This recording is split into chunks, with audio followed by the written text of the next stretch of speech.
여러분 안녕하십니까? 구약성경 레위기 말씀을 펴보겠습니다. 레위기 1장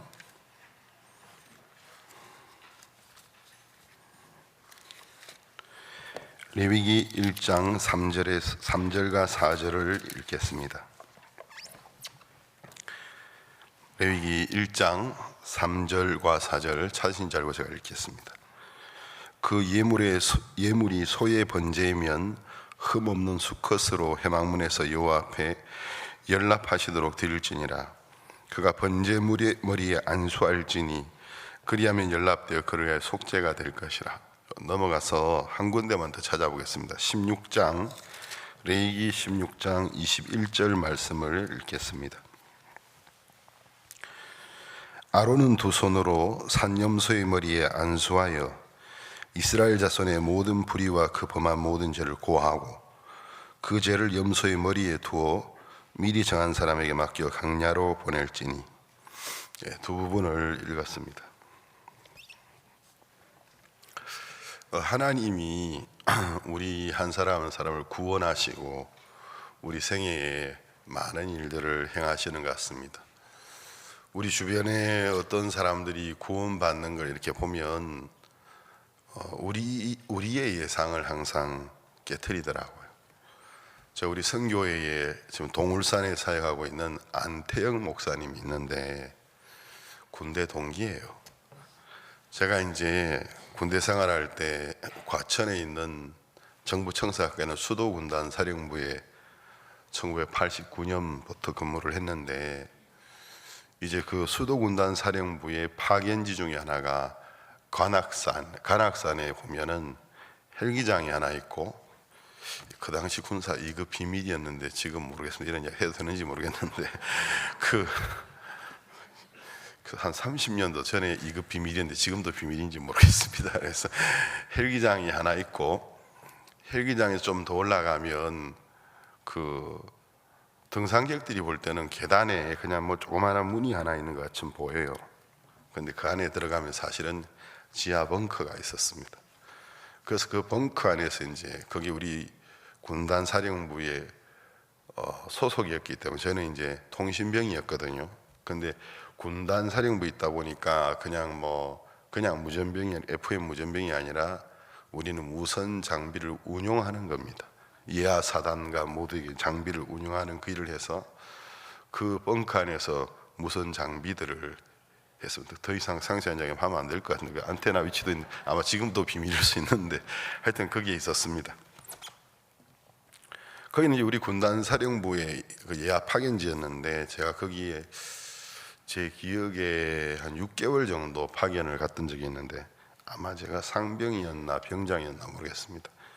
그때 이제 안태영 병장이 예하 사단, 우리 수도군단 사령부 예하 사단에서 파견을 온 거예요. 근데 이제 보니까 둘이 1989년 7월 군번인 거죠. 군대에서는 달로 끊지 않습니까? 같은 해에 같은 달에 이제 입대를 했으니까 이제 우리는 동기고 친구가 됐어요. 이거 안 목사님이 이런 이야기가 별로 안 좋아할 수도 있는데, 그래서 제가 보니까 이렇게 그렇죠. 저는 이미 전도사로서 군대 입대를 했고, 안 목사님은 그냥 부산대학교 다니던 학생으로 와서 잘 놀다가 왔으니까 제가 볼 때 잘 놀더라고요. 잘 놀고 입만 열면 그렇게 아름답지 못한 소리를 계속 하더라고요. 그래서 그 당시에 청년들이 이제 늘 입에 이제 화제거리로 삼는, 어찌 보면 너무 당연한 건데, 그렇게 이제 지내다가 이제 우리는 이제 10명이 그 안에 있어요. 10명이 있는데 거기에서 좀 더 올라가면 관측소, 동그란 탁구공처럼 보이는 관측소가 있어요. 거기에 이제 5공수 여단에서 공수부대에서 5명이 와 있었어요. 그 관측소 동그란 안테나가 중요하기 때문에. 근데 그 5공수하고 우리는 원수인 겁니다.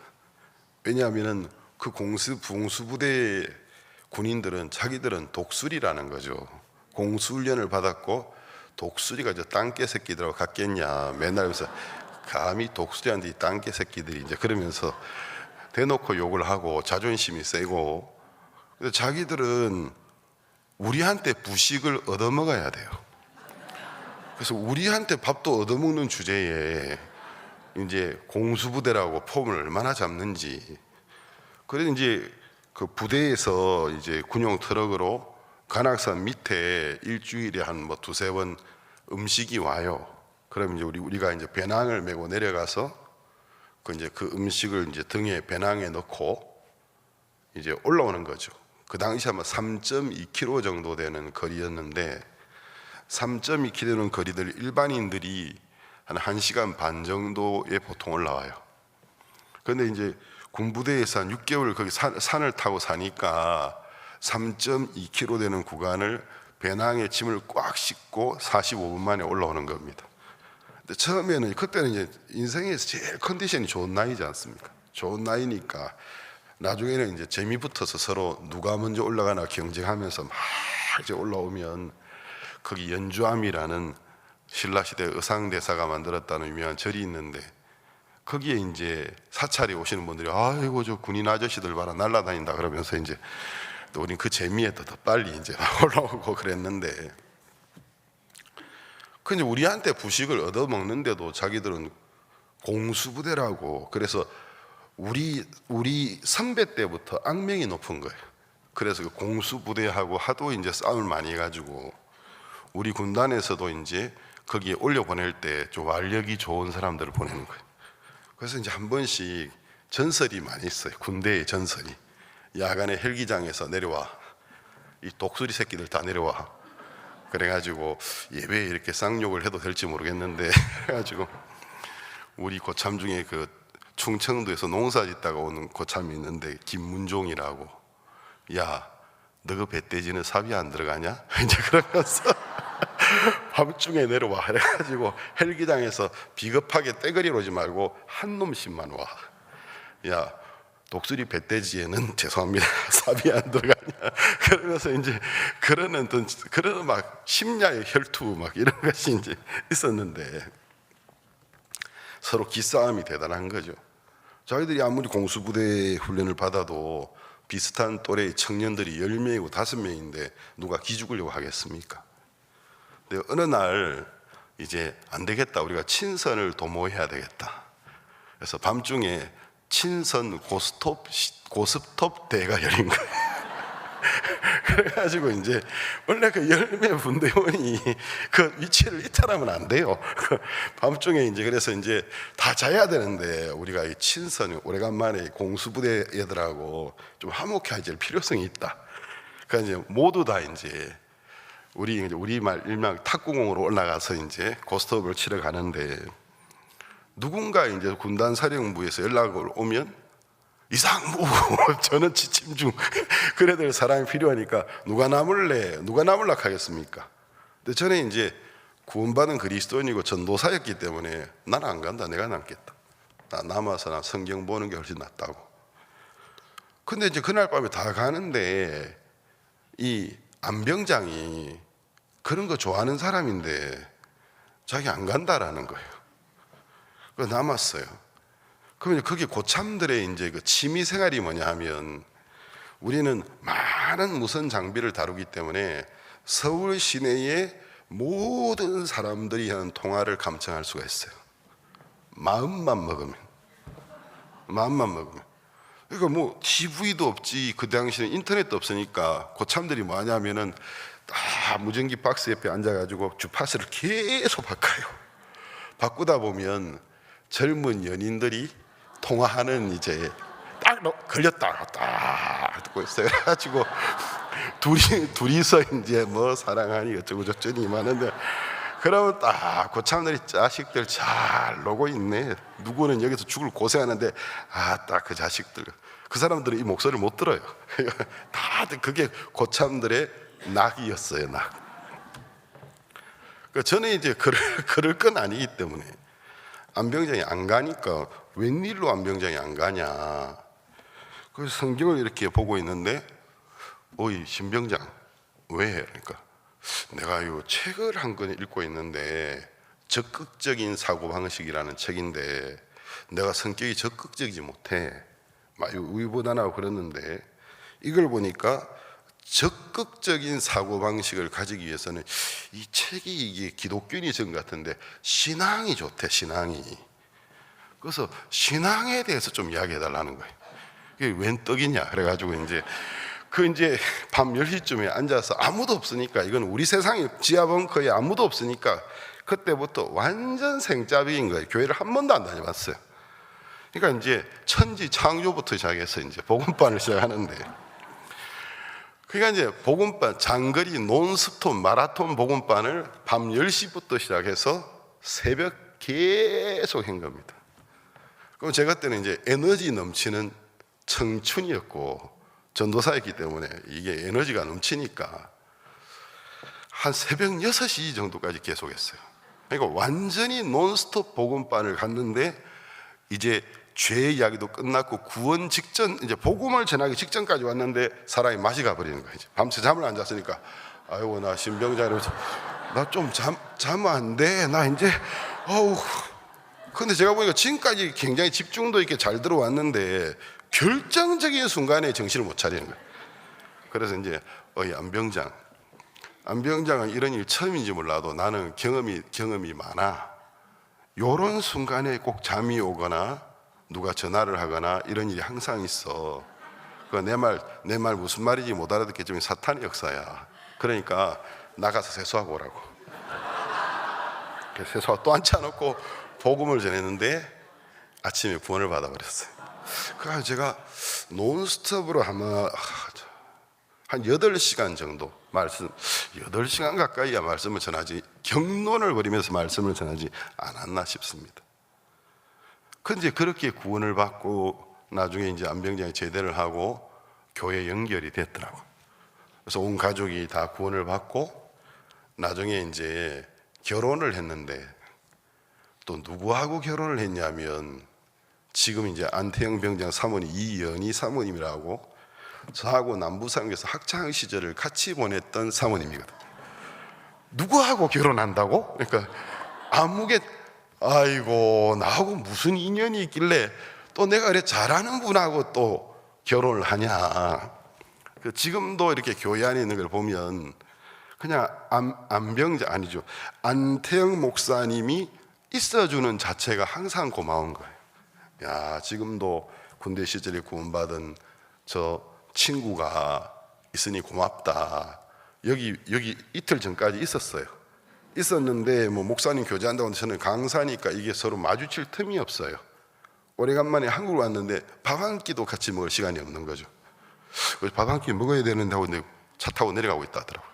그래가지고 어째 이 한국까지 왔는데 이게 둘이 앉아 밥 먹을 시간도 하나 안 되냐. 그렇네. 통장 번호 보내봐 이러더라고요.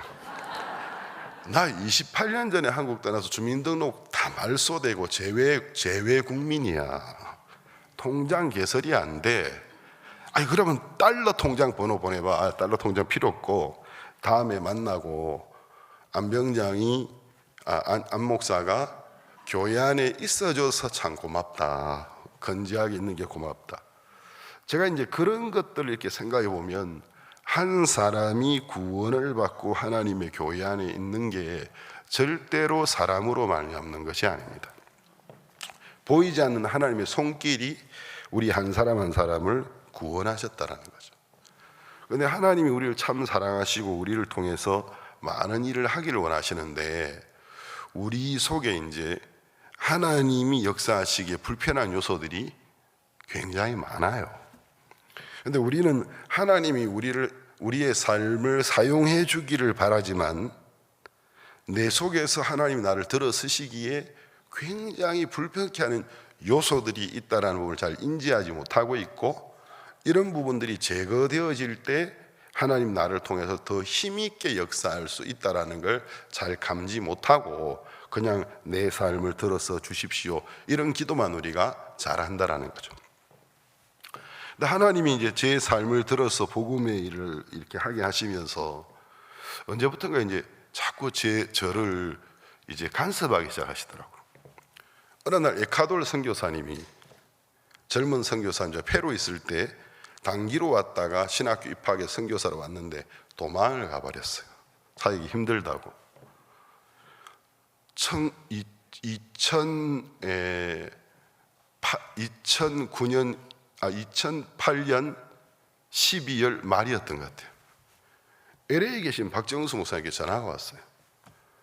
그 당시 박정수 목사님 계셨는데 신 목사, 그 에콰도르의 아무개 선교사가 도망을 갔단다. 자네가 가서 그 사람 찾아와라. 예, 목사님. 그날이 수요일이었는데 바로 비행기표를 끊어서 에콰도르에 갔습니다. 수도인 키토에 비행기 타고 하면서 마음이 굉장히 무겁더라고요. 도착하니까 아내와 자식도 두고 도망을 가버린 거예요. 그런데 제가 있다면 그 형제가 제 밑에서 단기 생활을 했다라는 겁니다. 그 연관성이 있는 거죠. 그러니까 제가 이 형제를 도와줘야 될 책임감이 있는데 수요 예배에 어떻게 말씀대로 형제자매들도 얼굴이 초췌하고 전도사님이 막 젊은 성도사님이 사이가 다 도망가 버렸으니까 본인들도 막 어렵고, 제가 그날 밤에 어디로 도망갔는데 그랬더니 과야길이라는 제2의 도시로 도망갔다라는 거죠. 그럼 그 도시에 제 기억에 인구가 800만 명인가 이렇게 살아요. 그러니까 800만 명쯤 사는 도시로 도망을 갔는데 그 사람을 찾으러 가야 되는데 800만 명이 사는 도시로 갔다라는 거에 아무것도 안 한 거예요. 밤에 이제 고속버스를 타고 밤새 가야길로 갔습니다. 근데 가야길로 가는데 마음이 타는 거예요. 마음이 타고 덥기도 하지만 마음에서 막 열이 나니까 갈증이 막 얼마나 갈증이 나는지 졸다가 뜯다가 했더니 새벽에 가야길에 도착을 했어요. 가야길에 도착해가지고 허름한 모텔을 하나 방을 빌렸습니다. 방에 와서 제가 이제 앉았어요. 딱 앉아서 하나님 좀 도와주십시오. 그래서 지금 이 순간부터 인구 800만 명이 사는 도시에 도망간 선교사를 하나 찾으러 왔는데 제가 가지고 있는 어떤 정보도 없습니다. 그러면 지혜를 주십시오. 지금 이 순간부터 나는 아무개다. 제 마음에서 제가 그 사람이 된 거예요. 자, 내가 아무개다. 뭘 할 수 있을까? 언어가 아직 부족하다. 스페인어가 아직 원활하지 못해. 어머니에게 비행기삭 보내달라고 전화했는데 어머니가 구원받은 자매님인데 비행기삭 안 보내준 거예요. 아들 도망 못 오게 하려고. 그러니까 어머니가 돈을 안 줬다. 자, 한국은 가고 싶은데 돈이 없다. 취직을 해야 되겠지. 무슨 취직? 스페인어가 짧으니까 내가 아무개라면 어디로 갈까? 이 도시에 살고 있는 한인 교포들을 찾아가겠지. 일어났습니다. 내가 교포들이 모이는 곳으로 가야 되겠다. 딱 그 증명사진 하나 들고 이 사람 보신 적 있나요? 그러니까 쭉 돌아다니니까 어떤 교포가 봤다라는 거지. 며칠 전에 직장 구하러 왔는데 뭐 이게 빈자리가 없어서 갔대요. 자, 그러면 한인들이 살고 있는 데서는 구직을 못했다. 어디로 갔을까? 내가 그 형제다. 이제 어디로 갔을까? 동포들에게서는 직장을 못 얻었다. 언어가 짧으니까 현지인들 틈에서 구직할 확률은 없다. 그러면 동병상련이라고 이민자의 마음을 이해해 주는 건 이민자들이지. 그럼 이민자들 중에 어떤 이민자들이 있는 곳으로 갔을까? 이왕이면 아시아 사람들, 중국인이 아니면 일본인들이 있는 곳으로 갔을 거다. 다시 사진 하나 들고 일본인들이 있는 일식집, 스시집 가서 이 사람 보셨나요? 그 동네에서 못 봤어요. 그래 이제 그렇게 하다가 그 수도 키토에 있는 아내한테서 전화가 왔어요. 목사님, 남편이 도망가고 며칠 후에 전화가 와서 구직을 했다고 했습니다. 거기가 산타 우르사라는 과야길인 한 구에서 인터넷 카페에서 전화를 했습니다. 정보가 하나 딱 들어온 거예요. 그러면 그 과야길이라는 큰 도시에 산타 우르사라는 구가 있는데 그 구의 어느 인터넷 카페에서 전화를 한 거다. 그리로 이동 갔습니다. 그 구에 있는 모든 인터넷 카페를 찾는 거예요. 왜냐하면 구직을 하고 전화를 했으니까 자기 직장에서 가까운 인터넷 카페를 가지 멀리 가서 전화하지는 않았을 거라는 거죠. 그래서 이제 막 어떤 형제가 같이 갔는데 넌 도로 저편, 나는 이편, 모든 인터넷 카페를 찾는 거야. 그랬더니 어느 인터넷 카페에서 그 인상착의의 그 사진에 나온 사람 왔었다라는 거죠. 언제쯤 왔었습니까? 며칠 날. 그래서 들어가서 허락해 주시면 국제 전화번호에 모두가 이렇게 영수증처럼 종이에 코드로 다 찍혀 있는 거예요. 이것 좀 보게 허락해 주겠습니까? 마음껏. 그래서 이거를 막 그냥 엄청 길어요. 막 쫙쫙쫙 했더니 진짜 바닥에다가 계속 이걸 하는데 교회 전화가 딱 나온 거예요. 여기다. 여기서 전화를 했다. 그러면 여기서 가까운 곳에 구직을 했다라는 거다. 그러면 지금부터 이 인터넷 카페를 중점으로 사방으로 지름 해가지고 몇 킬로 안에 모든 중국 교포의 중식집을 방문한다. 그래가지고 쫙 갔는데 어떤 중국집에서 아주머니가 이 사람 왔었다라는 거죠. 이 사람 여기 우리 직장에서는 구직 못하고 저 옆에 청기하 중국집이 있는데 거기서 직장생활하고 있다는 거예요. 잡았다 하고 이제 간 겁니다. 그래가지고 이제 들어가기 전에 만나도 이제 이게 대책이 안 서는 게 찾았는데 안 따라오겠다면 어쩌겠습니까? 다 큰 사람을. 그러니까 이거 저 안에 분명히 있을 것 같은데 안 따라온다면 어떻게 하지? 근데 이제 어쨌든 처자 시간대는 약하니까 전화를 했어요. 수도에 두고 간 그 아내와 자식 빨리 둘이 급행차 타고 내려오라고. 아침에 전화를 했는데 내려왔어요. 그래서 아내와 자식을 보면 마음이 약해질 거니까. 그래서 이제 그 중국집 가까이에 있는 공원에 딱 앉아가지고 작전회의 이제 그래서 내가 들어가서 안 온다 할 수도 있는데 아내를 보면은 따라갈 수도 있어. 근데 그 안에 들어갔습니다. 중국인 아주머니가 나와서 오셨냐고. 그래서 우리 음식 좀 먹고 싶다고. 그러면 종업원 나오겠다고. 딱 앉아 있는데 주방문이 딱 열리더니 딱 이렇게 종업원 옷 입고 이렇게 수건 하나 팔에 딱 감고 쟁반 들고 국을 들고 누가 딱 나오는데 고개 숙이고 나오는데 제가 딱 보니까 그 형제인 거예요. 찾았구나. 그래서 국을 딱 들고 오는데 아무개 하니까 인구 800만의 도시에서 그날 아침에 제가 그 도시에 도착해서 오후 3시에 찾아버렸거든. 그래서 어떻게 목사님이 여기를 오셨습니까? 나도 몰라. 하나님이 오게 하셨어. 같이 가자. 그러니까 목사님 안 갑니다. 목사님이 억지로 가자면 가겠지만 저 도망갑니다. 그런데 목사님이 저를 이렇게 찾은 게 이게 기적인데 하나님이 안 도우면 안 되는 건데 이걸 보니 따라가야 되겠습니다. 그래서 제가 미션 임포시블을 받았는데 그 미션을 하루 전날 받고 비행기 타고 그 도시에 가서 다음날 밤새도록 고속버스 타고 그 도시 내려가서 아침에 땅 하고 출발해서 오후 3시에 찾아버렸습니다. 그래서 이 보고를 하니까 박정수 목사님 깜짝 놀라시더라고. 어떻게 찾았냐고. 그래 제 친구 이제 조성재 목사님 이야기하니까 어떻게 찾았냐고. 너 천재 아니냐고. 그래서 제가 이제 뭐랬냐면은 그게 내 실력이면 내가 지금 목사하겠어. 미국 CIA에 갔지. 그게 내 실력이면 목사하겠어. 내가 CIA에 취직했지. 이랬어. 그러니까 우리 삶에 이렇게 보면 하나님의 은혜라는 것이 있더라는 것입니다.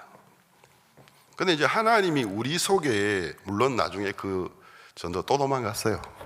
그때는 제가 찾으러 가지 않았는데 하나님이 이제 우리 속에 하나님이 역사하시기에 불편한 것들을 제가 그때 이제 제가 그 이야기하려고 이거 이야기를 꺼냈습니다.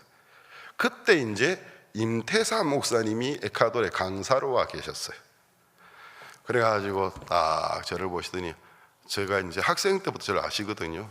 신 목사, 자네도 학생 때부터 구원받아 가지고 막 송아지처럼 뛰어다니면서 망아지처럼 즐거운 시절 보냈는데 이제 좋은 시절 다 갔다. 이제 자기 자신을 주님께 번제로 드리는 일만 남았다. 그게 예언적인 이야기였는데 철없이 뛰어다니는 시절을 하나님 끝을 내시고 제 자신 속에 하나님이 역사하시기에 불편한 요소들을 제거하는 일들을 지금도 많아요. 하나님 불편하게 하는 거 엄청 많습니다. 그런 것들을 이제 하나님이 하나하나 제거해 가는 일들을 하셨습니다. 근데 사람이 변화를 입는다라는 것, 사람이 자기를 벗는다라는 게, 자기를 벗는다라는 말 자체가 모순이에요. 자기가 자기를 어떻게 벗어요? 자기가 자기를 벗으면 그건 거짓말입니다. 내가 나를 어떻게 벗습니까? 내가 나를 벗을 수 있는 게 아니고 벗겨주는 자가 있어야만이 벗을 수 있는 겁니다. 내가 나를 어떻게 변화시켜요? 내가 나를 변화시키고 있으면 내가 변화의 주체지. 그럼 안 변할 사람 누가 있겠습니까? 그런데 하나님 우리를 그렇게 만들지 않으시고 우리를 변화시킬 수 있는 분은 주님이시고 또 그 주님의 손에 끌려서 이와 같은 세계를 이미 체험한 앞선 하나님의 종들이 어떻게 사람을 변화의 길로 인도하는 방법을 알고 계세요. 벗겨줘야 벗겨지는 거지. 내가 나를 어떻게 벗습니까? 변화할 수 있도록 중요한 순간에 혼돈하고 막 고통할 때 길을 딱 제시해주고 팁이라고 하죠. 그 팁을 줄 때 그걸 힘입어서 디딤돌로 삼고 변화로 들어갈 수 있는 거지. 내 스스로 내가 나를 바꿀 수 없어요.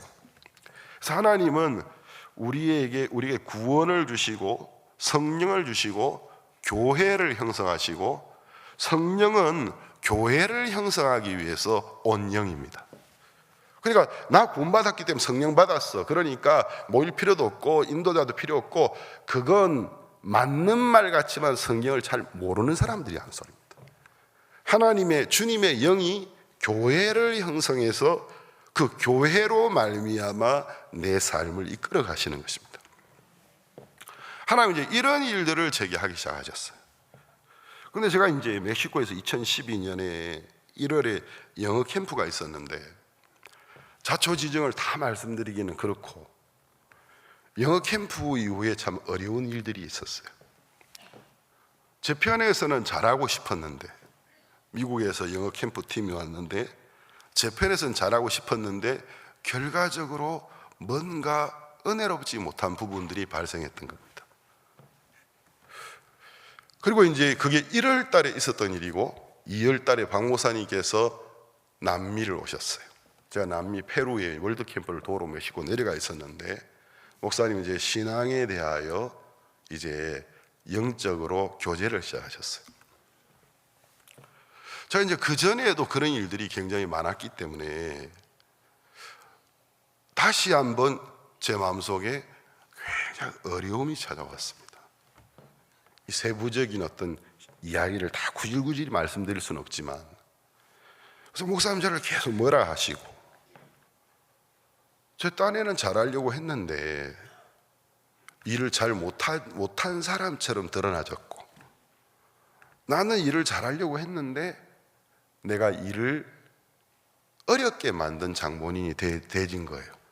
그래서 저는 그게 이제 부당하게 느껴지고, 목사님께서 막 책망하시는데 제 마음속에 막 오랜 세월 동안 있었던 많은 사건들이 막 기억이 나면서 한계가 오는 거예요. 사람이 합병이 오는 것처럼, 난 더 이상 이런 분위기가 이제 싫다.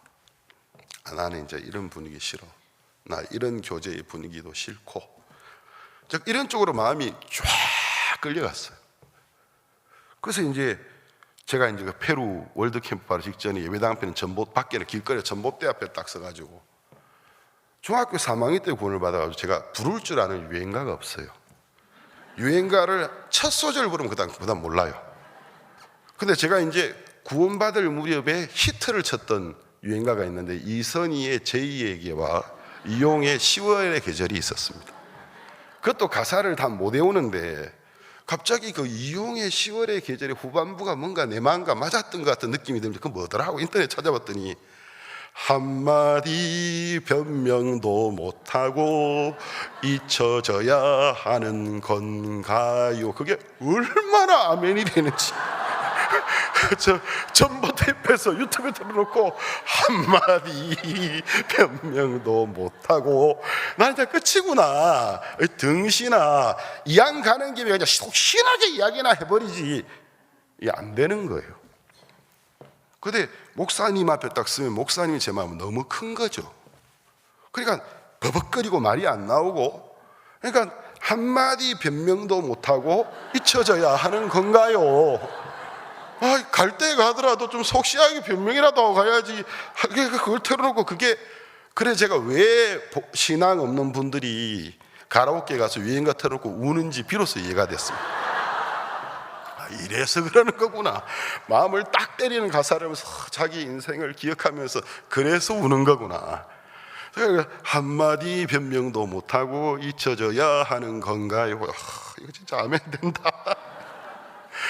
그래가지고 이제 페루에서 엄청 야단 맞고 이제 파라과이에 갔는데 또 파라과이에서 또 목사님이 야단을 많이 맞았습니다. 그래서 제가 이제 너무 어려워하니까 목사님이 자네는 오늘 아침에 저기 월드캠프 오지 말고 아무개 목사하고 교제를 하라고. 예, 알겠습니다 하고 목사님 나가셨는데 사람이 이렇게 너무 마음이 어려우면 이 스트레스가 딱 받치면 굉장히 피곤해져요. 근데 교제해주는 목사님이 뭐라 교제하는데 이 목사님 얼굴도 희미하게 잘 안 보이고 제가 이렇게 정신을 붙잡고 있는 게 힘든 거예요. 너무 힘들어하니까 아이고 신목사님은 교제에 그냥 두고 차라리 좀 쉬시는 게 한숨 자고 일어나서 교제하면 좋겠습니다 하고 그 자리에 누웠는데 인기척이 나서 눈을 떴더니 1시 오후 1시 목사님 들어오시더라고요. 그러니까 교제 하나도 안 하고 잔 거예요.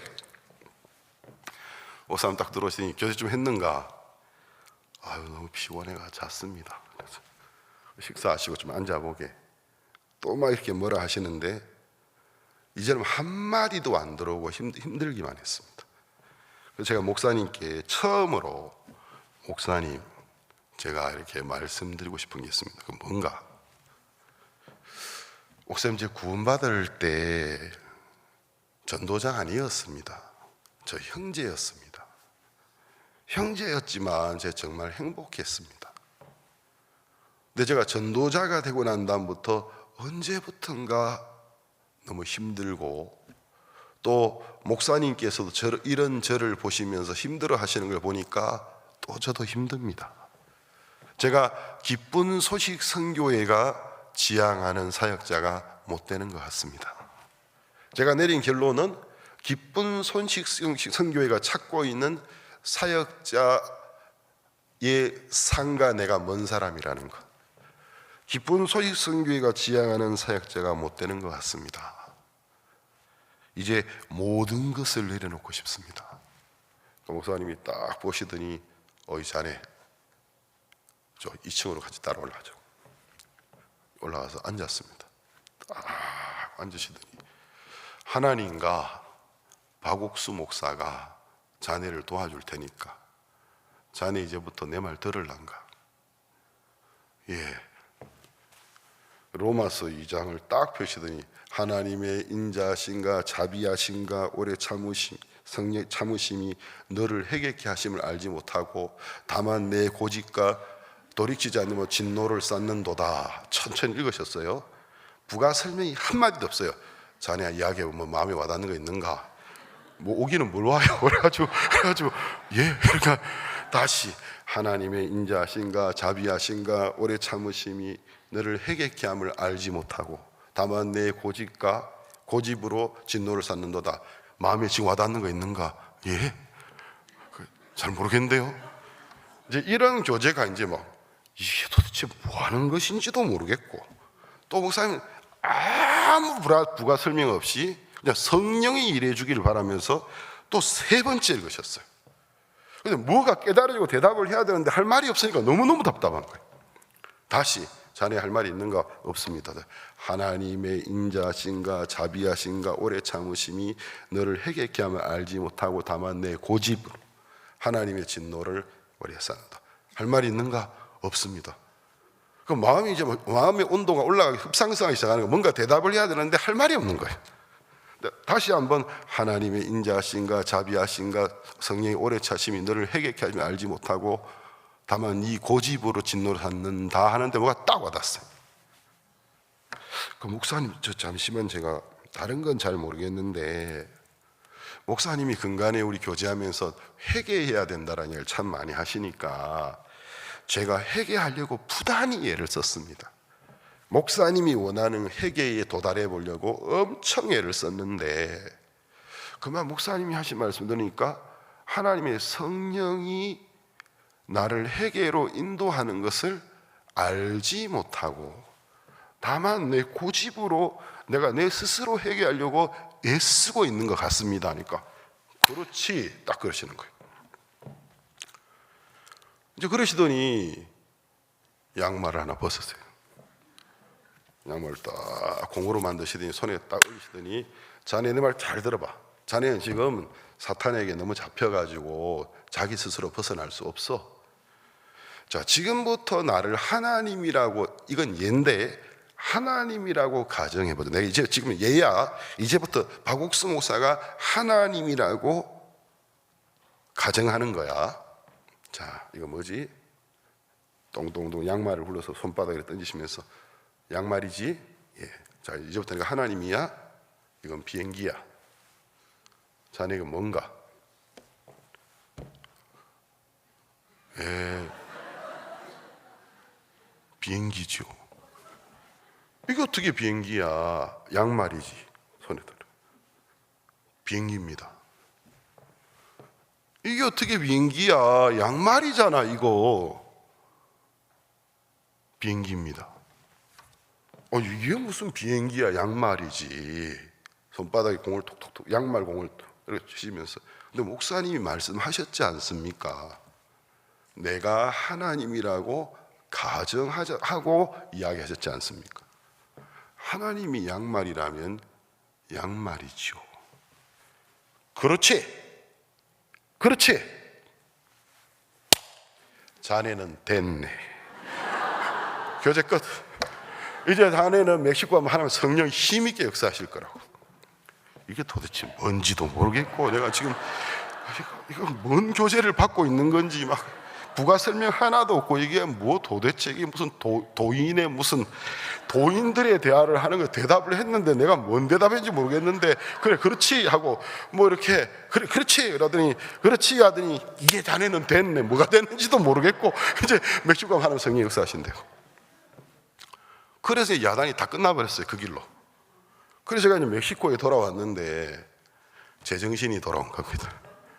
암만 생각해봐도 교제했던 내용이 앞뒤도 하나도 안 맞고 교제했던 내용 다 잊어버리고 또 그 사건들이 하나하나 생각나면서 이제 그것만 생각나는 게 아니고 지난 세월 속에 그 비슷해 내가 볼 때에 앞뒤가 안 맞았던 내가 볼 때 부당했던 사건들이 막 줄줄이 생각나면서 나 이제 싫어.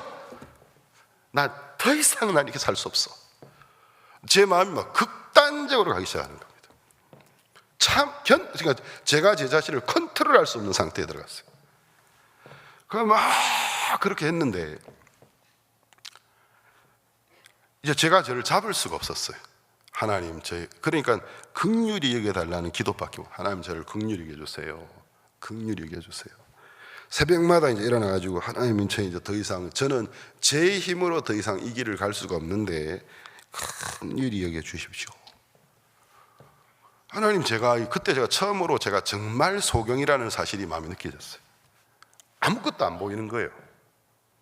그런데 이제 하나님 제가 볼 수 없지만 만약에 하나님이 보여주시는 것이 있으면 보여주는 범위 안에서는 볼 수 있지 않겠습니까?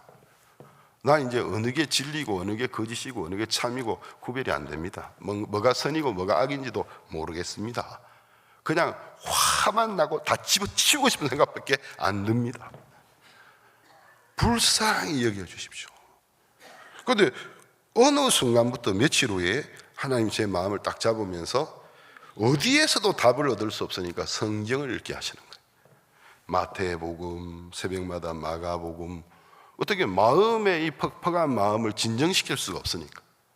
누가복음에 딱 도달, 누가복음을 읽을 때쯤 돼서 제 마음이 누가복음 속에 팍 빨려 들어가 버린 거예요. 그래서 누가복음 속에 있는 그 예수님의 마음, 예수님은 이 세상에 이유여하를 불문하고 당신을 내어주셔서 세상을 섬기고 세상을 죄에서 구원하고 온전히 자기가 소멸되기 위해서 오셨더라고요. 그 예수님의 마음이 극명하게 제 마음에 보이면서 예수님 옆에 있는 제자들은 무슨 은혜를 입어도 무슨 복을 입어도 결과적으로 그거로 자기를 세우려고 하고 있더라고요. 그러니까 너무나 흙과 벽처럼 다른 마음이 딱 보이면서 제 마음이 예수님의 제자들과 같은 거예요. 그러니까 사건의 시비의 옳고 그름이 중요한 게 아니고 내 마음은 결과적으로 그 모든 걸 통해서 나를 세우고 싶은 거예요. 그런데 예수님의 마음은 이유여하를 불문하고 자신을 내어줘서 소멸되어 버리고 세상을 구원하고 당신이 소멸되는 길을 가시면서 제 마음속에 그게 딱 와닿으면서 이게 이제 회개했다라는 표현을 쓰기는 뭐하고 막 제 마음속에 예수님 제가 잘못했습니다. 저는 예수님의 마음과 달랐습니다.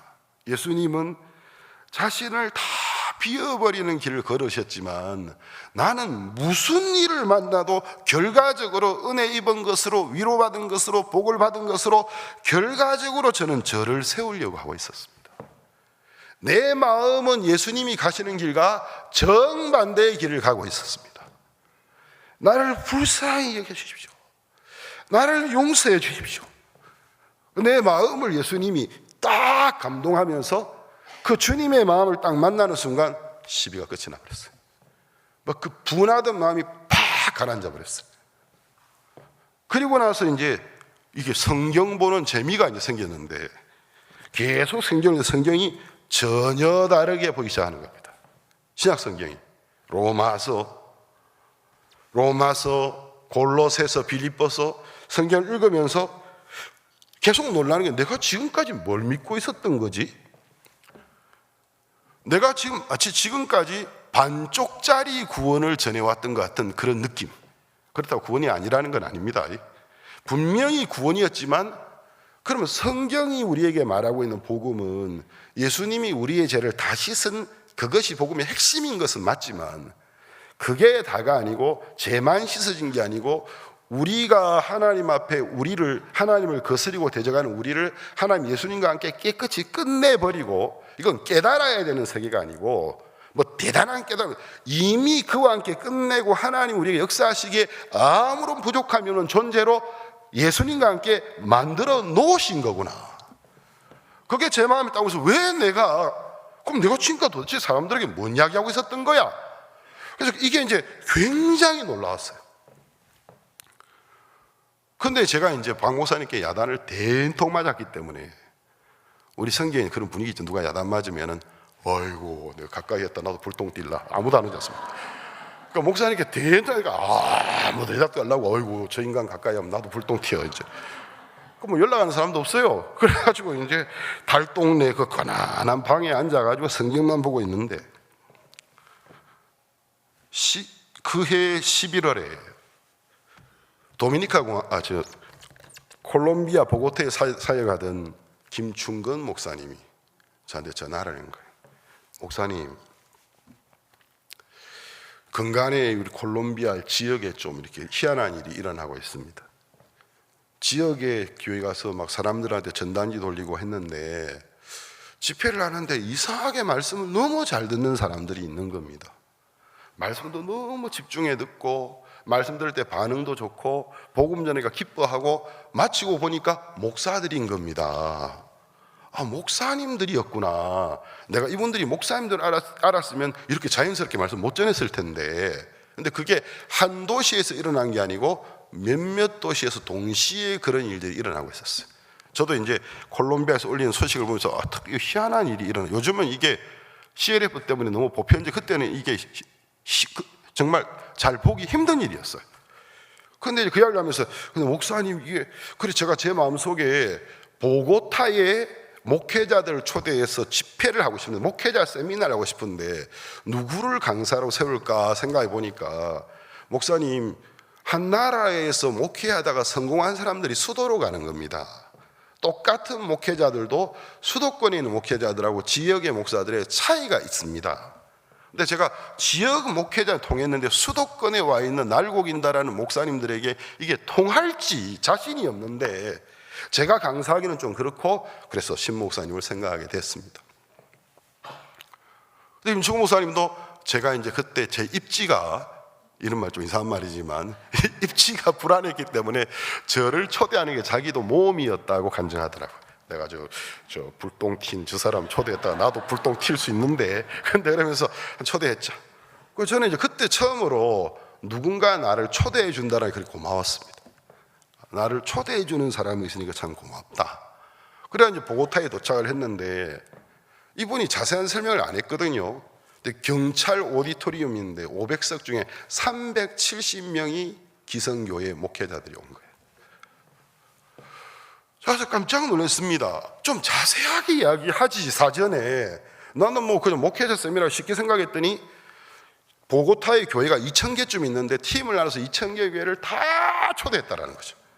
그래가지고 500석에 370석 정도가 기성교회 목회자들이 딱 앉아 있는데, 이 다 목사님들이에요. 리더급들이고. 그래서 제가 이제 거기에서, 야, 이거 우리 기존에 해오던 집회 스타일 패턴으로 안 되겠다. 그때는 CLF가 없었습니다. 다 바꿔, 싹 다 바꾸죠. 우리가 부른 찬송가 이 사람도 몰라. 찬송가 불러도 안 돼.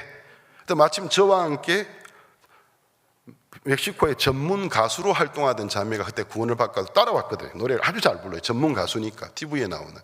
또 교회를 다녔던 사람이기 때문에, 자매님이 특별 공연을 하셔야 되겠습니다. 20분씩 제가 말씀하기 전에 공연을 하시고, 이 목회자들 중에서 좀 대표급 되는 분 초대해서 기도도 할 수 있는 기회를 드리고, 이게 CLF 일종의 초석인 겁니다.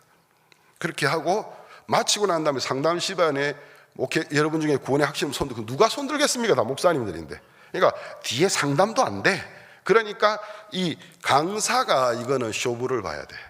그래서 집회보다는 거의 클래스 수준으로, 복음 클래스로 가야 되겠다. 그래서 비장의 무기를 꺼내야 되겠다.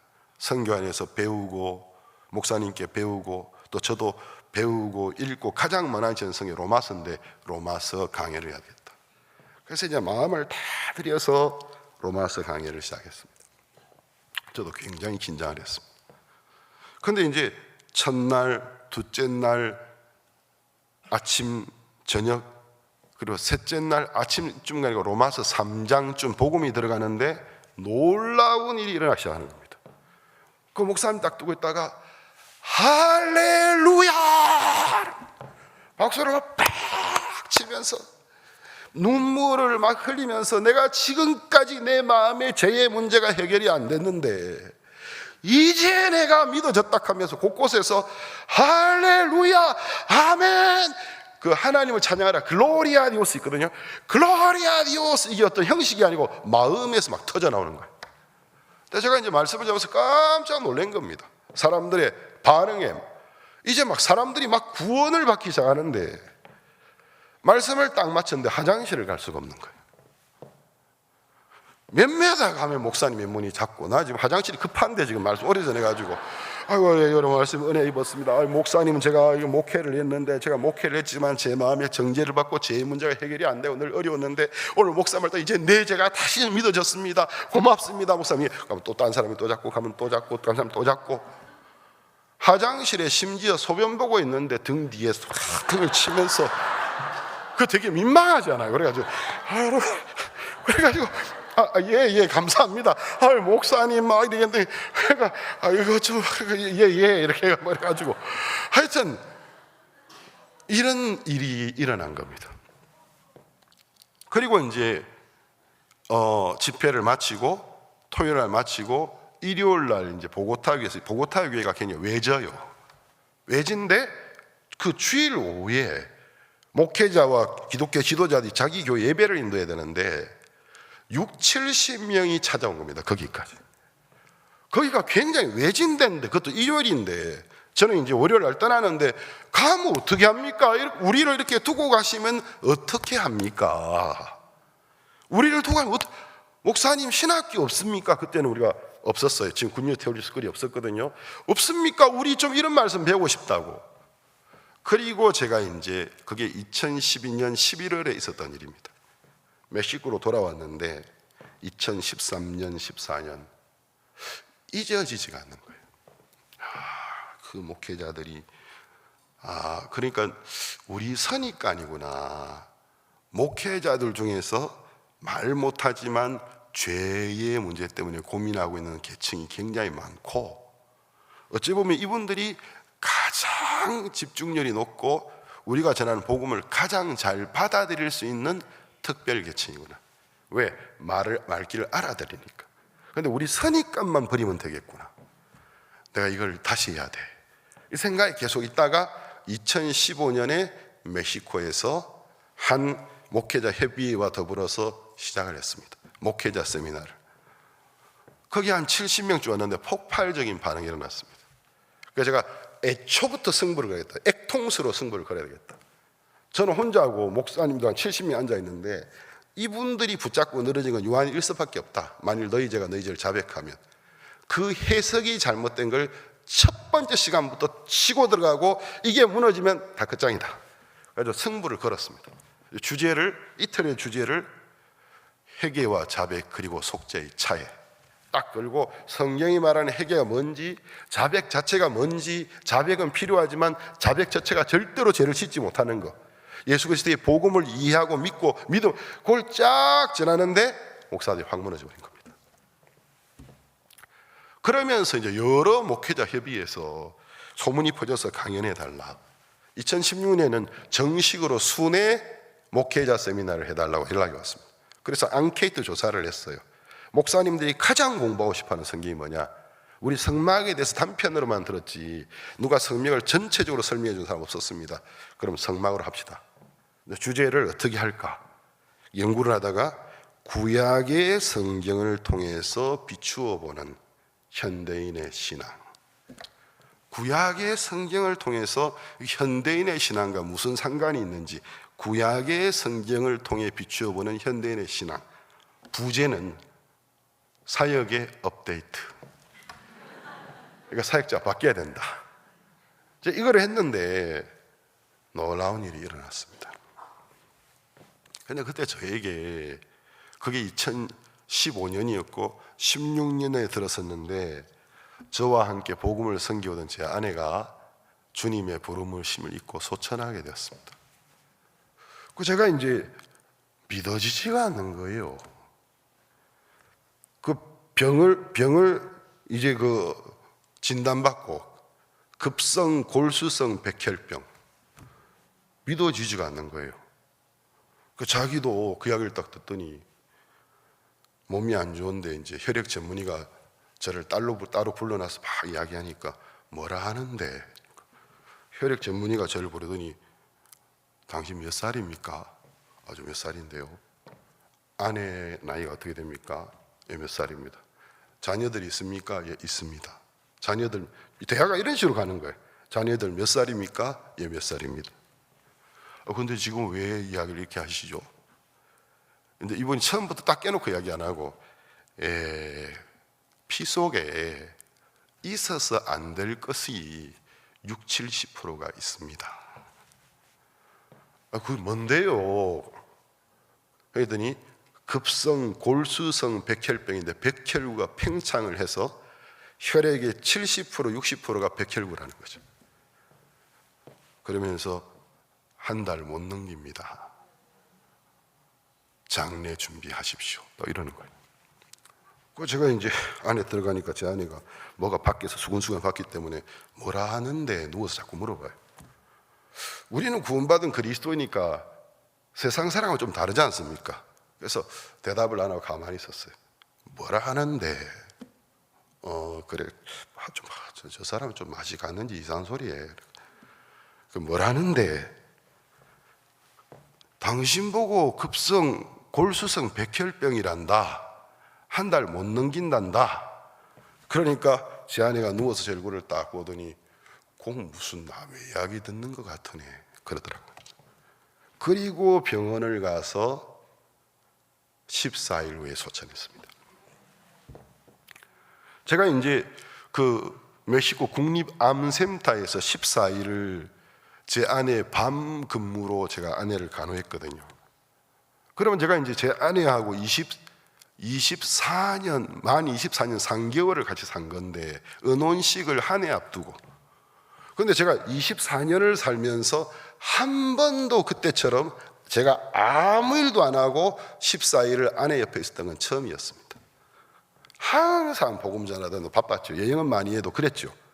근데 밤마다 이제 제 아내 옆에 앉아 있는데 그 14일이라는 그 시간, 그 국립암센터 7층은 혈액암인데 이게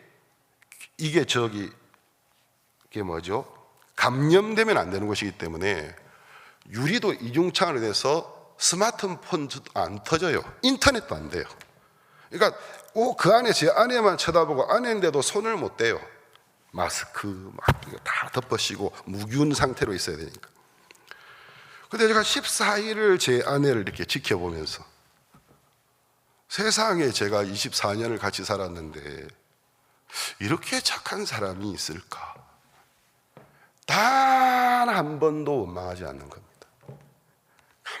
말이 없어졌어요. 그냥 가만히 있어요. 그래서 여보 그래도 성경 좀 읽어라. 그래 성경 읽어요. 며칠 후에 그래 당신 저기 성경만 보면 힘드니까 목사님 서적 좀 읽어봐. 알았어. 우리도 베드로처럼 그 어린이처럼 변한 거예요. 제가 하는 말을 그대로 따르는 겁니다. 근데 이제 그 사람이나 저나 하나님이 제가 선교하면서 항상 어려움에서 건져주셨기 때문에 이번에도 건져줄 거라고 우리는 믿고 싶었고 믿었고 그 믿고 싶었습니다. 그렇게 믿었습니다. 하나님 그렇게 하실 거라고. 근데 14일 딱 지나고 제 아내가 떠나버렸습니다. 제 아내가 이제 심장마비가 와서 2016년 5월 29일 새벽 3시 50분에 막 기계에 소리가 나고 의사가 와서 당신 밖으로 나가라고 심폐소생술을 하면서 지금 심장마비 상태인데 환자의 상태를 볼 때는 기력이 너무 약하기 때문에 가능성이 없다고 봐야 됩니다. 그래도 우리가 최선을 다하겠습니다. 20분 동안 했는데 안 되는 거예요. 나와서 사망했습니다. 근데 제가 이제 밖에 이렇게 서 있는데 한 14일 동안 기력이 제가 다 세버렸거든요. 아내를 보면서. 그러니까 너 이게 꿈처럼 들려. 뭐라고요? 소천했습니다. 사망했습니다. 그래 이제 잠시 기다리세요. 기계를 다 뗄 때니까. 제가 이제 잠깐 이제 제 정신이 좀 의식이 좀 잡혀서 내가 듣기에 사람이 금방 운명하면 몸에서 그 영혼이 나와서 지금은 여기 있어. 나는 내 아내를 못 보지만 내 아내는 나를 보고 있을 거야. 내가 하나님께 영광을 돌려야 되겠다. 그 병원에서 저와 함께 해줄 사람 아무도 없었습니다. 무균실이기 때문에 큰 소리로 기도했습니다. 하나님 감사합니다. 저같이 못난 인간에게 당신에게 귀한 딸을 주셔서 복음을 섬기게 하시고 선교사가 되게 하셔서 지금까지 복음을 전하게 너무 감사합니다. 하나님 영광을 받으십시오. 할렐루야 할렐루야 하고 기도했습니다. 그리고 제 아내 시체를 보냈는데 제 정신이 들어온 거예요. 이거 뭐지? 내 아내 어디 갔지? 그래가지고 이제 우리 아이들 몰라요. 그래서 제가 이제 7층을 내려가서 건너편에 있는 대기실에 갔습니다. 우리 아이들이 엄마는 어때요? 엄마 하늘나라 가셨다. 그러니까 딸아이가 기절해 버리더라고요. 막 애를 깨우니까 또 기절을 해버리는 거예요. 남자애는 뭐 아들이니까 울고 딸애는 계속 기절하고 이제 그러면서 제가 이제 왜 나에게 이런 일이 일어나야 되는 걸까? 많은 걸 생각하게 되었습니다. 그 일이 저에게 굉장히 많은 것을 변화를 가져왔습니다. 제 아이들은 아빠가 선교하면서 한 번도 자기들 앞에 눈물을 흘린 걸 본 적이 없었습니다. 근데 이게 주체가 안 돼. 애들이 보는데 이게 닭똥 같은 눈물이 흐르는데 몸을 부들부들 떨면서 우니까 아이들이 아빠가 그래 우는 걸 처음 본 거예요. 근데 제가 이제 이야기를 생략하고 한국을 이렇게 들어왔는데 박 목사님께서 자네에게 하나님 뜻이 있어서 그렇다고, 이걸 누군가 조규현 목사님이 딱 전해주시는데 하나도 안 기쁜 거예요. 신 목사님, 박 목사님께서 하나님 신 목사님 뜻이 있어서 이렇게 하셨답니다. 딱 듣는 순간에 화가 확 나면서, 그 뜻이요? 뭔 뜻이요? 나 그런 뜻 싫어요. 그런 하나님의 특별한 뜻 다른 사람 가져가라 하세요. 나 싫다고요. 그런 뜻. 부족한 것이 많아도 복음 전하고 살아가는데 꼭 이렇게 해야 되겠습니까? 그래가지고 이제 제가 이 강남에 있으면서 재혼을 하게 되는 참 쉽지 않았습니다. 그래도 전도자가 결혼해야죠. 그 이제 수원에 지금 제 아내도 참 좋은 아내예요. 여기 있지만 정말 좋은 아내입니다. 저 때문에 고생 엄청 많이 했어요. 제가 3년 같이 사는데 좀비 상태. 아내는 지금 현재 아내인데 정신은 딴 데가 있으니까 내가 지금 귀신하고 사는지 좀비하고 사는지 모르겠다. 내가 박 목사님께 전화해야 되겠다. 내 시집 잘못 온 것 같다. 미안하다. 내가 안 이루고 싶은데 내가 지금 일부러 이런 게 미안하다. 내가 이건 내 스스로 마음이 주체가 안 된다. 그랬었거든요. 근데 제가 이 강남에서 이제 선도 받고 어쨌든 결혼을 해야 되니까 수원에 이제 혼수 장면을 가야 되는데 사람들이 이제 이렇게 걸어오는데 이 한국 아주머니들이 참 단장을 잘하고 다니시더라고.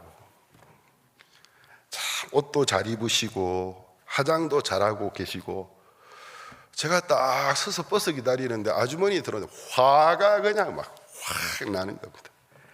제 속에서 하나님, 이 사람들은 자기를 위해 사는 사람들 아닙니까? 저렇게 뽀얗고 저렇게 좋은 옷 입고 저렇게 화장 잘하고 제 아내가 복음을 위해 살았지 않습니까? 왜 이렇게 이런 나이에 데려가야 되는 겁니까? 속에서부터 막 부은 마음이 막 올라오는데, 제가 결혼하고 돌아와서 이게 제가 이제 목사님 내가 자네 보니까 감정적이야. 예, 맞습니다. 그 뭐 아내 죽은 지 얼마 안 되는데 감정적이라고 뭐라 하시더라고. 그래가지고 예, 목사님 제 감정적입니다. 근데 이제 그때 어떤 일이 일어나냐면 제가 스스로 제 마음을 찾기 힘드니까 저도 모르게 CLF를 엄청 많이 하게 된 겁니다. 뭔 일 하는지를 모르고 CLF를 하는데 한 주간에 2군데씩 또 하는데 한 군데 할 때 이틀 동안 하루에 6시간, 12시간을 중간에 커피 마시는 것 좀 있긴 있지만 이틀 동안 12시간을 가는 곳마다 목회자들을 적게는 몇십 명, 많게는 200명씩 앉혀놓고 계속 복음을 전하는데 제가 복음을 전할 때만 다 잊을 수 있는 겁니다. 복음을 전할 때만 다 잊을 수 있었어요.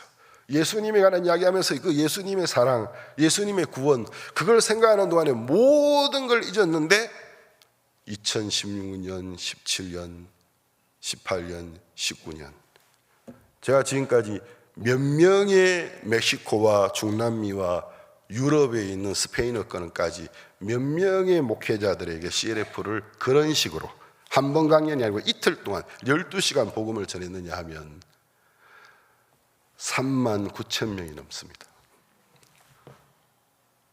제가 뭘 하고 있는지를 제가 모르는 거예요.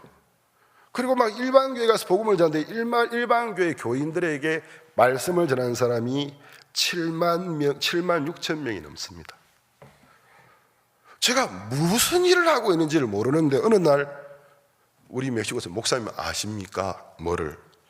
사모님이 떠나가시면서 이 멕시코의 복음의 큰 역사가 일어나는 제물로 하나님께 드려진 거 아십니까? 그 뭔 소리야? 목사님 잘 생각해 보세요. 그 일 이후에 복음이 굉장히 많이 퍼졌습니다. 제가 이제 저도 모르는 사이에 목사님께 배운 말씀을 전하는데 굉장히 많은 스페인어권의 목사들이 저를 알고 있습니다. 저는 그들을 몰라도 그들은 저를 압니다. 미국 칸타타 순회를 가면 도시마다 스페인어권의 목사들이 파블로 신 목사님이죠. 그래요. 목사님 저 모르시죠? 저는 목사님 압니다. 복음이 이제 많은 사람에게 퍼져가는 것입니다. 그래서 하나님이 이제 부가적으로 그렇게 하다 보니까 그들 중에 신학교 총장들이 온지도 모르고 막 강연을 했는데, 이런 사람 신학 박사 안 주면 누구 주겠냐. 그래서 명예 신학 박사, 또 캐톨릭 대학에서도 명예, 이 사람은 교육학 박사 줘야 된다. 명예 교육학 박사. 또 니카라과의 기독교 대학에서 이 사람은 신학을 공부했으면 박사가 되고 남을 사람이다. 명예 박사 말고 우리 학교에서 특별하게 정식 박사를 수여하겠다. 그래서 명예 신학 박사, 명예 교육학 박사, 정식 신학 박사를 받았습니다. 제가 이제 하나님이 이제 이런 일들을 해가시는 게 너무너무 놀랍고, 이거 좀 보험 전해야 되는데 간증해 맞춰야 될 것 같습니다. 그래가지고 하나님이 이제 우리를 향하여 어떤 섭리가 있다라는 거죠. 우리 선교회가 전하는 이 복음 중에 핵심 복음이 안수입니다. 근데 이제 안수에 대하여 제가 오늘 본문으로 안수에 관한 읽지 않습니까?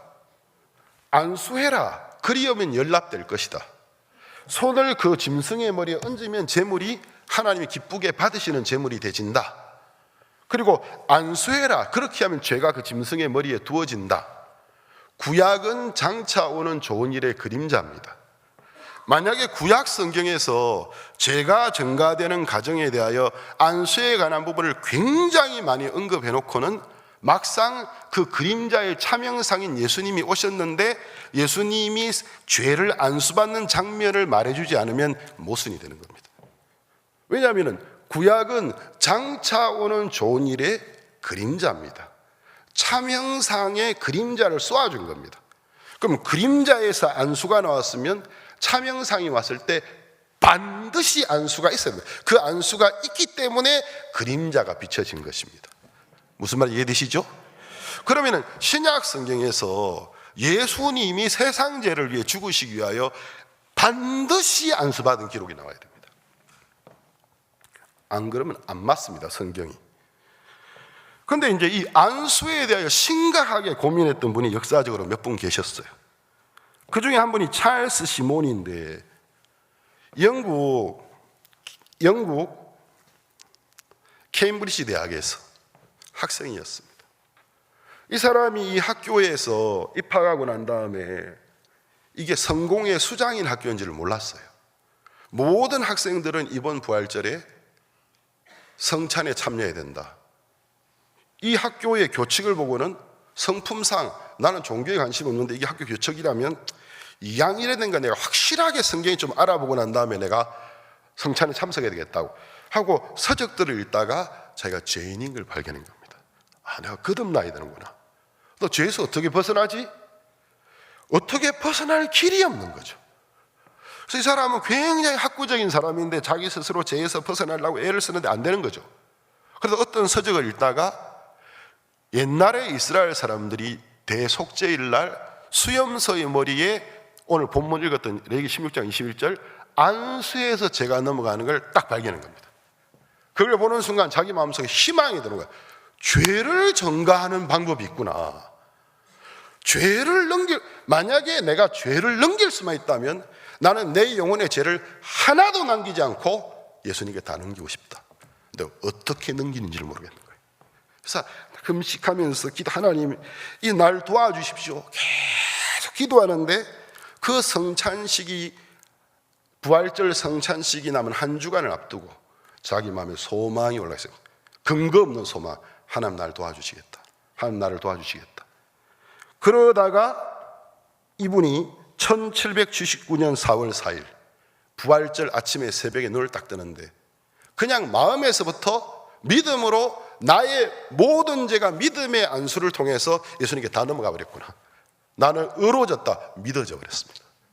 그래서 이 사람이 구원을 받고 학교의 케임브리지 대학의 학생 복음화를 주도했고, 그래서 케임브리지 1차 대학생 복음화 운동이 일어나고 100년 후에 찰스 터드 웩슨 교서를 만드는 D.L. 무디의 방문을 다시 한번 2차 학생 복음화 운동이 일어나는 겁니다. 이분이 안수에 대해서 고민했던 분이고, 그 위에 또 1820년대에서 1890년 살았던 찰스 헨리 맥킨토시, 그 유명한 맥킨토시의 모세오경. 맥킨토시가 안수에 대해서 고민을 하다가 그 맥킨토시가 쓴 모세오경 레위기 4장 166페이지의 안수에 대해서 이렇게 기록했습니다. 그대의 제 문제가 영원히 종식된 것을 그대는 알고 있는가? 그대는 믿음으로 속죄제물의 머리 위에 안수해왔는가?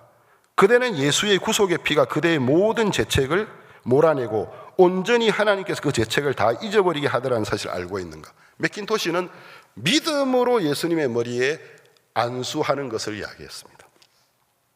동시대의 인물인데요, 조금 더 나이가 적은데 찰스 헤든 스펄전이 안수에 대해서 고민하게 됐습니다. 그러다가 1884년 3월 16일 일요일 아침, 자기가 심호하던 영국 런던 유인턴의 메트로폴리탄 태버네클 교회 성막교회에서 안수에 대해서 이렇게 설교했습니다. 그가 번제물의 머리에 안수할지니, 죄송합니다, 나는 내 죄를 흠없는 하나님의 어린 양 예수님께 담당시켰습니다. 믿음으로 그분은 그 모든 것을 짊어지시고 저주받은 짐에서 우리를 자유케 하셨습니다. 과거에 이 안수의 문제를 두고 심각하게 고민했던 하나님 종들이 있었습니다. 그런데 예수님께 어떻게 안수하는지는 모르고 이분들은 어디까지 도달했냐면 믿음으로 믿을 때 안수가 이루어졌다고. 이분들 틀린 건 아닙니다. 그랬는데 바구스 목사님께서 하나님의 특별한 섭리로 청소년 때부터 죄 문제 때문에 고민하다가 이 성경을 자세히 읽다가 레위기 4장을 발견하고 안수를 통해서 제가 넘어가는 걸 보시고 레위기 16장을 보시다가 마태복음 3장 12절에서부터 세례 요한이 예수님의 머리에 세례할 때 안수하는 것을 보면서 세상의 모든 죄를 하나님이 예수님께 넘긴 것이구나, 요한을 통해서 그걸 발견하셨습니다. 구체적으로 예수님의 머리에 죄의 문제가 안수된 것을 언급한, 역사 속에 언급한 한 명도 없었습니다. 믿음으로 안수하는 것까지는 이야기를 했습니다. 근데 목사님이 연결고리를 정확하게 발견했습니다. 제가 시간이 늦어버렸는데 곧 마쳐야 될 것 같은데요, 누가복음에서 누가는 의사입니다. 관찰력이 굉장히 뛰어난 사람인데 누가복음을 시작할 때 많은 사람이 우리 주님에 대하여 글들을 적기 시작했는데 나도 글을 적어야 될 필요성을 느꼈다. 그래서 이 사람은 아주 세심한 사람이기 때문에 여러 사도들에게, 예수님과 실제 살았던 사도들에게 인터뷰를 해보고 세심히 그 이야기를 리포터해서 글을 적는다고 하면서 누가복음을 시작해요. 근데 다른 복음서에는 안 나오는데 누가복음 1장 5절에서 이 누가가 세례 요한의 족보에 관한 이야기를 하는 겁니다.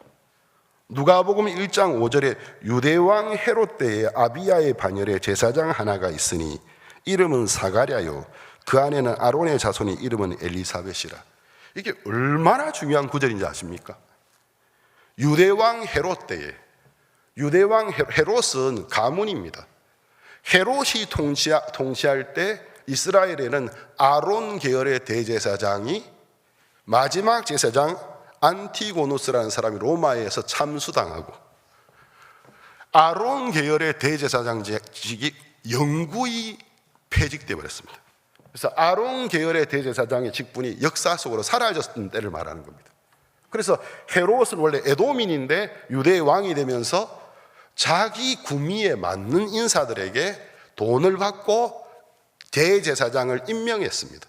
그러니까 유대왕 헤롯의 때라는 것은 그때 예루살렘의 대제사장 다 가짜들이에요. 아론의 아들들이 아닙니다. 정치적인 사람들이고 대제사장직을 돈을 주고 산 사람들입니다. 그러니까 유대왕 헤롯의 때에 더 이상 아론 계열의 대제사장이 없어졌기 때문에 속죄제도 무의미한 거예요. 이제 율법의 제사로 속죄 안 돼요. 제사장 계열 자체가 폐지됐기 때문에. 그러한 때에 한 제사장이 있는데 아비야의 반열의 제사장 하나가 있으니 이름은 사가랴, 그 안에는 아론의 자손이니 이름은 엘리사벳. 이 사가랴는 요한의 아버지입니다. 그런데 요한의 아버지에 대해서 아비야의 반열이었습니다. 아론이 자식이 넷이 있었습니다. 나답, 아비우, 엘라살, 이다말입니다. 근데 나답과 아비우가 하나님께 다른 불로 향을 드리다가 죽어요.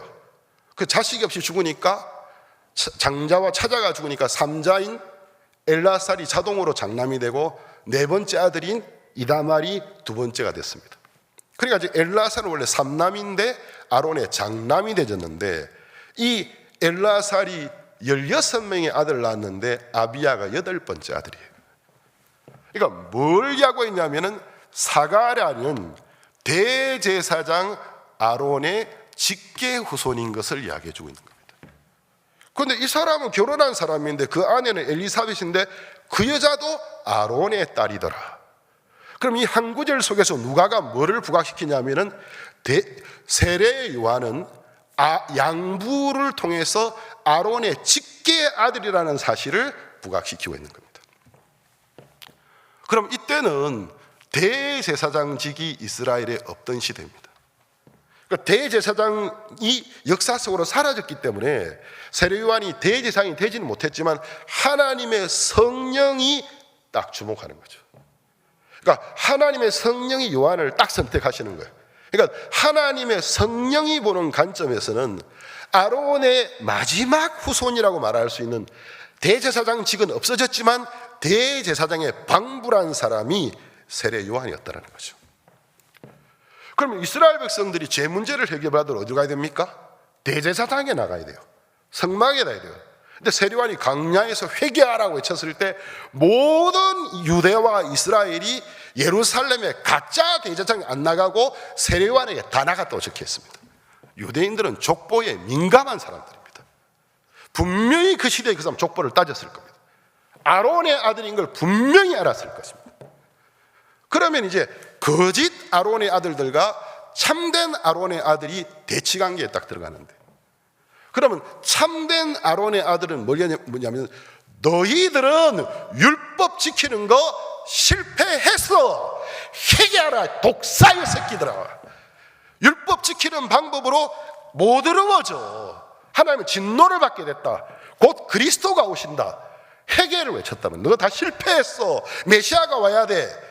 그래서 그 요한에게 나온 사람들은 회개의 세례를 받고 있었어요. 예수님이 그 앞에 오신 겁니다. 예수님은 회개할 게 있습니까? 없어요. 그러니까 세례 요한이 내가 당신에게 세례를 받아야 될 텐데 당신이 내게 왜 오십니까? 예수님이 이제 허락하라. 요한아, 너 나한테 해야 돼 이거. 이제 허락하라. 우리가 이와 같이 하여 모든 의를 이루는 것이 합당하다. 우리 세상의 죄를 위해 죽어지러 오신 하나님의 어린 양과 아론의 아들인 세례 요한, 그 아론의 아들, 이미 아론 계열의 대제사장직은 폐해져 버렸어요. 그러나 아론의 핏줄에서 그러나 하나님께 선택되어져서 유대 민족의 대표뿐만 아니고 메시아의 선지자로 선택되어졌고 메시아의 길을 준비하러 온 사명을 갖고 마태복음 11장 11절에 내가 진실로 너에게 이르노니 여자가 낳은 자 중에 세례 요한보다 큰 이가 일어남이 없노라고 예수님이 이야기했습니다. 너가 나에게 세례를 베풀어야 돼. 그때는 기독교의 세례가 존재하지 않았습니다. 기독교가 만들어지긴 아직 유대교인 시대였습니다. 그 세례는 기독교의 세례가 아니고 유대교의 정결의식인데, 트빌라라고 하는 정결의식인데, 거기에서 어떤 사람이 세례를 베풀 때 증인들이 필요하고 세례를 받는 자의 머리에 반드시 안수하는 게 간습이었습니다. 유대인의 간습을 모르는 사람들은 여기 안수했다는 말 어디 나와? 무식하니까 그 소리 하는 거예요. 이건 유대인의 정결의식인데 누군가 정결의식을 베풀 때는 증인이 필요하고 머리에 안수를 하게 되어 있습니다. 안수라는 목적 중에 하나가 머리 끝까지 물속에 들어가 중요하게 그걸 확인하기 위해서 머리에 손을 딱 얹고 손을 떼는 게 아니고 완전히 물속에 들어갔다 나올 때까지 손을 안 떼는 겁니다. 내가 당신에게 세례를 받아야 할 텐데 이제 허락하라. 우리가 너와 내가 이와 같이 하여 모든 의를 이루는 것이 합당하니라. 요한이 그 말을 알아들었습니다. 예수님 머리에 두 손을 얹었습니다. 하나님이 메시아 앞에 보낸 메시아의 선지자, 대제사장직이 폐지가 없었지만 아론의 아들 세례 요한이 예수님 머리에 손을 얹었습니다. 그 다음날 무슨 일이 있었죠? 이튿날 세례 요한이 예수님을 보고 보라, 세상 죄를 지고 가는 하나님의 어린 양이로다. 우리는 비유대인이기 때문에 아무나한테나 어린 양이라고 말할 수 있어요. 유대인들은 죄를 지고 가는 어린 양, 이 문구를 쓰려 그러면 안수가 없이는 안 됩니다. 그 말이. 세례 요한이 딱 그 다음날 예수님 보고 보라, 세상 죄를 지고 가는 하나님의 어린 양이로다 라고 이야기했습니다. 성경이 우리에게 뭘 보여주냐면 하나님이 예수님에게 세상 죄를 언제 어디서 어떻게 넘기셨는지를 정확하게 보여주고 있는 것입니다. 아멘 되십니까? 이사야 53장 5절과 6절은 그가 찔림은 우리의 허물을 인하며 그가 상함은 우리의 죄악을 인함이라. 그가 징계를 받음으로 우리가 평화를 누리고 그가 채찍에 맞음으로 우리가 나음을 입었도다. 우리는 다 양 같아서 그릇 행하여 각기 제 길로 갔거늘 여호와께서는 우리 무리의 죄악을 그에게 담당시키셨도다 되어 있습니다. 예수님이 우리의 모든 죄. 자, 세례 요한이 예수님께 세례하고 난 다음에 사명이 끝났어요. 더 이상 세례 베푸는 일을 안 합니다. 그러니까 요한은 결국은 예수님이 오기 전에 이스라엘 백성에게 회개를 촉구했고 예수님이 와서 예수님 머리에 안수하는 의식을 베풀고는 사명이 끝나버렸습니다. 율법은 모세로 말미암아 왔고 율법은 세례 요한의 때까지니라. 하나님의 아들에게 모든 죄가 넘어가 버렸습니다. 예수님이 모든 죄를 짊어지셨습니다. 예수님이 십자가에 남기신 마지막 말씀이 뭐였죠? 다 이루었다. 자, 끝으로 우리가 히브리서 9장 11절과 12절을 보겠습니다. 죄송합니다. 오늘 시간이 많이 늦어졌습니다. 히브리서 9장 11절 12절을 보겠습니다.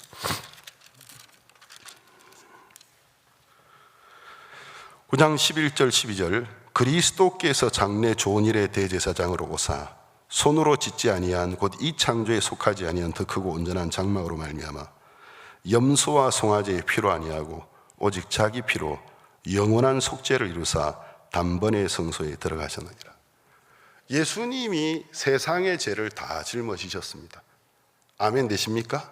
하나님 예수님께 세상의 모든 죄를 분명히 넘겼습니다. 만약에 예수님의 생애에서 예수님이 세상의 죄를 짊어지는 안수가 등장하지 않는다면 구약에서 안수에 관한 일 그렇게 많이 할 필요가 없습니다. 왜? 율법은 장차 오는 좋은 일의 그림자이기 때문에. 그림자가 있었다면 차명상이 있어야죠. 차명상 없는 그림자가 어디 있습니까? 왜 안수라는 그림자가 나왔죠? 하나님의 아들이 안수 받는 걸 하나님 반드시 보여주실 것이기 때문에 그림자를 보여주신 것입니다. 아멘 되십니까? 그럼 예수님이 무슨 죄를 짊어지신 것입니까? 세상의 죄를. 그 죄의 값을 갚으시고 부활하셔서 그 피를 가지고 하늘나라의 성소에 올라가서 그 시은자 위에 우리의 모든 죄가 씻어진 피를 뿌리셨습니다. 우리의 죄가 씻어진 것은 이론이 아닙니다. 하나님 정말 우리의 모든 죄를 씻으셨습니다. 믿으십니까? 여러분 그러면은 지금도 죄인인가요? 여러분 영혼의 모든 죄가 예수님 피로 씻어진 걸 믿으십니까? 여러분 의인입니까? 나 이제 의인인 거 정말 믿습니다. 난 예수님이 나의 모든 죄, 세상 사람이 뭐라 그래도 나의 모든 죄를 씻은 걸 난 믿습니다. 나는 의롭습니다. 믿으시는 분 오른손 한번 들어보세요.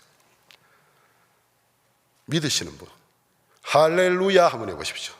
할렐루야. 하나님께 영광을 돌립니다. 손 내리십시오.